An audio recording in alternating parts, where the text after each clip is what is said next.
अस्सलाम वालेकुम रहमतुल्लाहि व बरकातुहू। मोहतरम नाज़रीन, मैं दोबारा आपकी खिदमत आलिया में हाज़िर होने का शर्फ़ हासिल कर रहा हूँ। आज के हमारे इस प्रोग्राम का उन्वान है कि चलते फिरते दुश्मन को अपाहिज करने की तावीज़।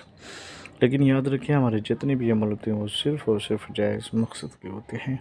गलत कामों के लिए, हराम कामों के लिए हमारी तरफ से किसी को भी किसी तरीके की कोई इजाज़त नहीं है। याद रखिए, हमारा सेंटर रूहानी सेंटर है। हम टोना, जादू, सिपली, ब्लैक मैजिक, शैतानी और गंदी हरकतों के ज़रिए से कोई भी अमल अंजाम नहीं देते हैं। मतलब नाज़रीन, आप जो कॉल करते हैं तो ज़रा सा एहतियात रखिए, इसलिए कि हमारा जो टाइमिंग है वह सुबह फजर से लेकर के नमाज इशा के बाद तक है। आप उस पीरियड में जितनी भी कॉल कर सकते हैं, हम आपकी कॉल ज़रूर उठाते हैं और ज़रूरी आपको जवाब देते हुए हैं। लिहाजा ज़रा सा एहतियात करें।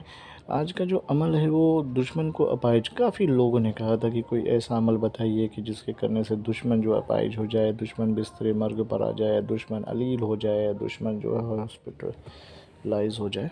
तो उसके लिए देखिए, ये अमल मैंने आपकी खिदमत में पेश किया, लेकिन मैं आपको बार बार कह रहा हूँ कि जितने भी अमल हैं वो सिर्फ़ और सिर्फ जायज़ मकसद के लिए। यूँ ही थोड़ा सा टशन हो जाए, थोड़ी सी रंजिश हो जाए तो नहीं, बाल लाओ, ताबीज़ बनाओ, उसको भी मार कर दिए, सब नहीं।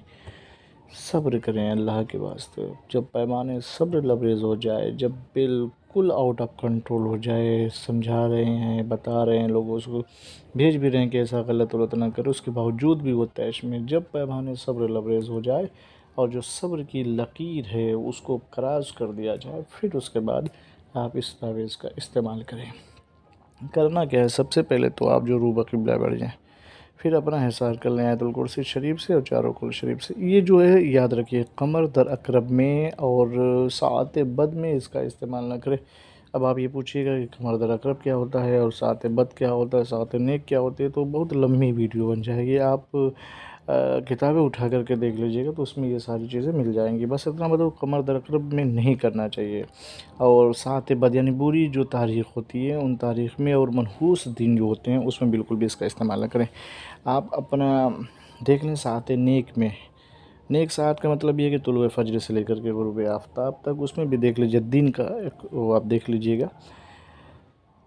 अच्छा, फिर उसके बाद करना क्या है, सात नेक में इस तावीज़ को लिखें। रूबा क़िबला बैठ करके हिसार करने के बाद बेहतर यह है कि जब इस तावीज़ को लिखने की कोशिश करें तो आप एक नींबू ले लें और एक छुरी ले लें और फिर उसके बाद इस तावीज़ को सफ़ेद कागज़ पे, ज़ाफ़रान अगर हो तो बेहतर है, नहीं तो मुश्को अम्बर, नहीं तो गुलाब का पानी, नहीं तो फिर यूँ ही पेन से लिख लें मजबूरी की हालत में।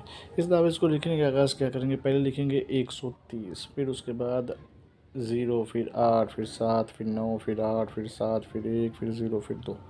उसके बाद जो मेन चीज़ है वो ये है कि बीच में लिखेंगे अत्तबा वल बर्बाद फिल हयात अस्वा अस्वा।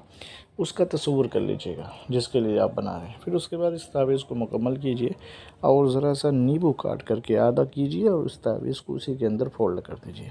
फ़ोल्ड करने के बाद उसे सब्ज़ कपड़े या काले कपड़े में जो है, इन दोनों में से कोई एक कपड़ा अगर मिल जाए तो उसमें उस नींबू को लपेट दीजिए और उसको बिल्कुल पैक कर दीजिए।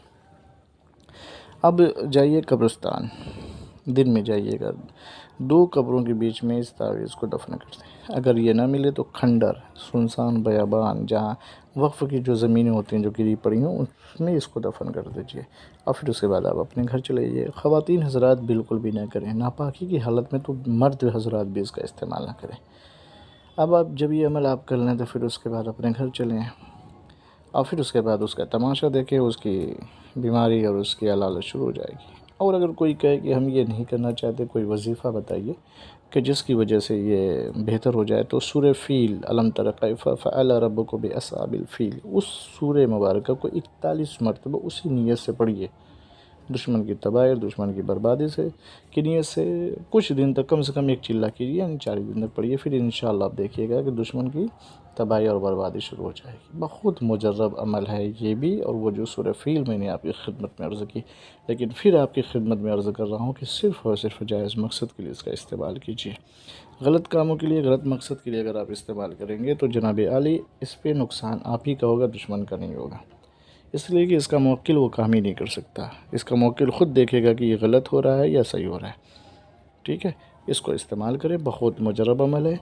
आप अगर चाहते हैं कि हम इजाज़त दें तो इजाज़त के लिए शर्त वो कि कमेंट में जाके या अल्लाह या मोहम्मद लिखी है, और हमारे इस वीडियो को जितना हो सके आप शेयर करें, ताकि आप ही की तरह कुछ लोग मोहताज और बेचारे मजबूर हों तो उनको ये फ़ायदा मिले। तो अब वो आपको भी दुआ में याद रखें, हमको भी दुआ में याद रखें। फिर मिलते हैं दूसरे नशिस्त में, तब तक के लिए खुदा हाफिज़, अल्लाह हाफिज़, अस्सलामु अलैकुम वरहमतुल्लाहि वबरकातुहू। खुदा आपको सलामत रखे, आबाद रखे, जहाँ भी रहें रसूल के सदक़े में सलामत रहें।